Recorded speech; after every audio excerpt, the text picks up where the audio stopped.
Good morning, Josie here from Finest Laya. In front of me here is a test kit for COVID-19 and flu A and B antigen test.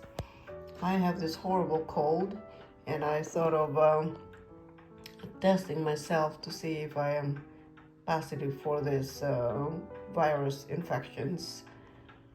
So I have already extracted the samples from my nasal passages and into this little gadget here that will be able to test if I am positive for both viruses.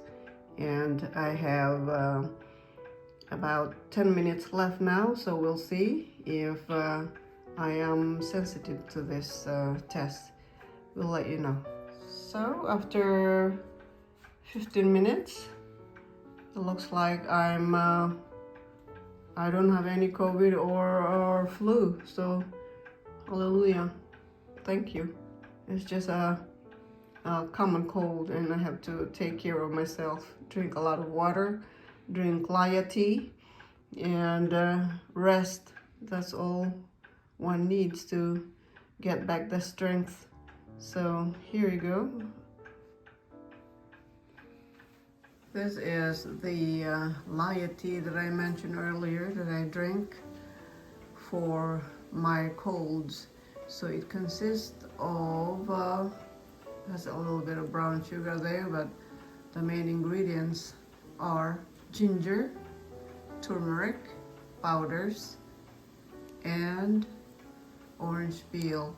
So orange peel contains vitamin C, and turmeric and ginger are powerful anti-inflammatory herbs, and drinking them in a liquid form is very good for sore throat and also for hydration. It helps your body to boost your immune system. So this is what I drink. I actually drink it every day, but for now that I have a cold, I'm going to drink more of it 3-4 times each day. It's also good for hydration, so I put a little bit of honey for flavor. Shall we say, yeah, it's a medicine in itself. So there you have it. If you don't have this mix, you can just boil fresh ginger and turmeric together and add lemon juice if you wish, and that should be it. Better. I don't have the fresh ingredients, so I use this dried powder form.